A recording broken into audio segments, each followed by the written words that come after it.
Washington Commanders have made another addition to their wide receiver room here, bringing in Michael Gallup, the former Cowboy, to join the fold here. He hasn't played NFL football in a little while, but he is a veteran presence here, a big-bodied kind of red zone threat that's a hands catcher that can certainly help this Washington Commanders football team win some football games in 2025 and hopefully beyond that. We still don't know if Michael Gallup is signing a 1-year or multi-year contract, but we do know he is on his way to the Washington Commanders and he signed his contract today. He's actually currently doing his introductory press conference at the time of me recording this video. So make sure you guys click that subscribe button if you haven't already, because this is why you subscribe to the channel, ladies and gentlemen. Whenever the Washington Commanders make a big move or whenever they make a signing, we're going to get you guys a video breaking down the latest news. So make sure you click that subscribe button. Of course, if a Trey Hendrickson trade happens, we'll probably go live for that. Make sure you click that subscribe button right now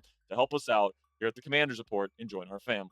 So let's take a look here at Michael Gallup, who did not play in 2024. All right. So you have to go all the way back to 2023, where he last played, where he had less than 500 yards. He's never had more than 843 yards he had back during the COVID season back in 2020. But he is somebody that's been known as a red zone threat. He is a bigger body. He is somebody that brings some good hands to the table. And it certainly seems like the Washington Commanders are filling out the rest of their wide receiver room right now with a bunch of veteran level talent. All right. You got Terry McLaurin as your true number one alpha. Then you have Deebo Samuel as kind of your chess piece that you're going to be moving around. You're going to be using on screens. You're going to be using as a blocker. You're going to be doing all these different things with Deebo Samuel. Now you got Noah Brown, who is back this year, who Jayden Daniels had a nice connection with last year before he got injured. Still got Luke McCaffrey, who you drafted in the middle rounds last year, relatively high.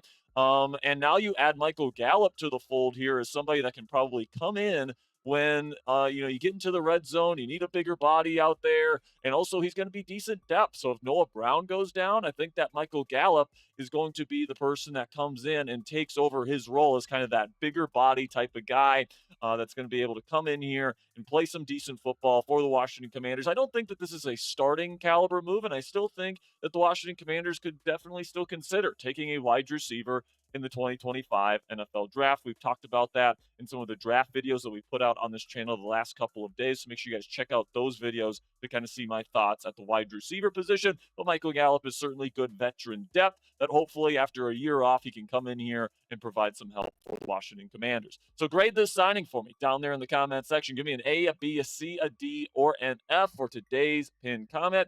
YouTube's going to throw you an ad break here in just a couple of seconds. And when that happens, give me your grade for the Michael Gallup signing. For me personally, guys, I am going to give this Michael Gallup signing like a B minus. All right. For what it is, it's fine. All right. Gallup is a veteran player. That's a former starter for an NFL football team. And he brings size. He brings, decent hands to the table. We'll see how his route running and his athleticism look like after a year away. He's also dealt with some injuries throughout his career. But, I think that this is a perfectly fine depth piece that fits what the Washington Commanders are looking for. And I do think that he has the potential to be a good contributor for the Washington Commanders heading into next season. Now, before we kind of recap the Washington Commanders free agency so far and kind of break down the rest of my thoughts on this Michael Gallup signing, let's have a word from our sponsor here at Turtle Beach Headsets. And on screen right now, that's the Stealth 700 headset. And let me tell you, man, I got one of those at home. With our partnership here at Turtle Beach. I'm actually wearing a Turtle Beach headset here in the Turtle Beach studio here at Chat Sports Studios in Dallas, Texas right now. And I use the Stealth 700 headset at home when I'm gaming, and it's super easy to use, guys. It's a wireless headset with Bluetooth, so it just connects to your console, whether it's Xbox, whether it's PlayStation, whether it's PC. When you hook them up, and then you get crystal clear sound, and they are absolutely the most comfortable gaming headset I have ever owned. I mean, let me tell you guys, you can wear this headset for 4 or 5 hours at a time, and you're not going to get a headache. Your ears are not going to hurt. All right, they give you ample room in the earmuffs, super comfortable as well. And let me tell you, man, the quality of the headphones and the microphone for that matter is really, really high quality as well. So if you guys want to get a Stealth 700 headset for yourself, you want to get 10% 10% off. Head on over to turtlebeach.com and use code CHAT for 10% off your entire order with Turtle Beach headsets today. That's 10% off your order with turtlebeach.com with promo code CHAT. After you purchase, they'll ask you where you heard about them. Please support our show and tell them that we sent you by saying the Commanders Report by Chat Sports was where you heard about them. Get the ultimate immersive gaming experience with Turtle Beach today. Again, head on over to turtlebeach.com and use code CHAT for 10% off your entire order. A big thank you to Turtle Beach Headsets for sponsoring today's edition of the Commanders Report.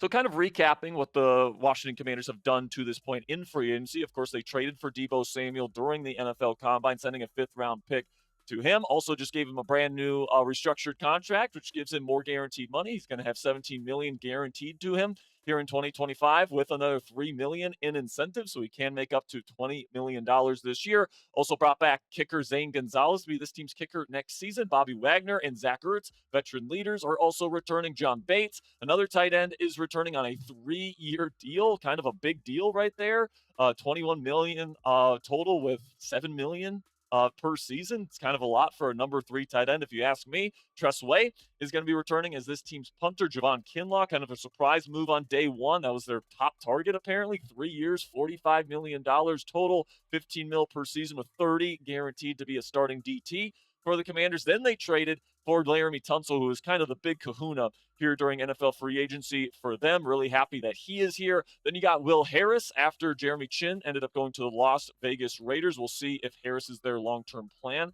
at strong safety in the weeks to come, leading up to the NFL draft. Then you bring back Jeremy McNichols and Chris Rodriguez Jr., your backup kind of depth running backs. Marcus Mariota is back as this team's backup on a 1-year, $8 million deal, bringing in nose tackle Eddie Goldman as well. Then you get Jonathan Jones to go alongside Marshawn Lattimore and Mikey Samerstrill at the cornerback position. And then you bring in guys like Dietrich Wise, who's going to be a pretty decent edge rusher for the Washington Commanders this year. Noah Brown, we talked about earlier, as a very nice veteran piece that had some good chemistry with Jayden Daniels last year as a wide receiver. Really happy to see guys like Sheldon Day and Noah Igbenogany, guys with really high effort, high motors back here with this team. Really good locker room presences. You got Jacob Martin as a really good third edge rusher, kind of rotational guy to come in on pass heavy downs. You also bring back Cleveland Ferrell, who was a starter for this team pretty much last year. So overall, they've made a lot of moves. I still think the Commanders need to do more in order to get this team to be better and,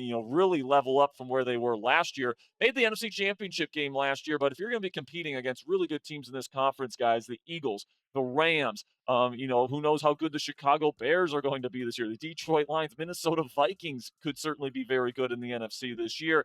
My opinion, you got to continue to level up throughout the offseason, but I certainly trust Adam Peters to do that. So let me know down there in the comment section.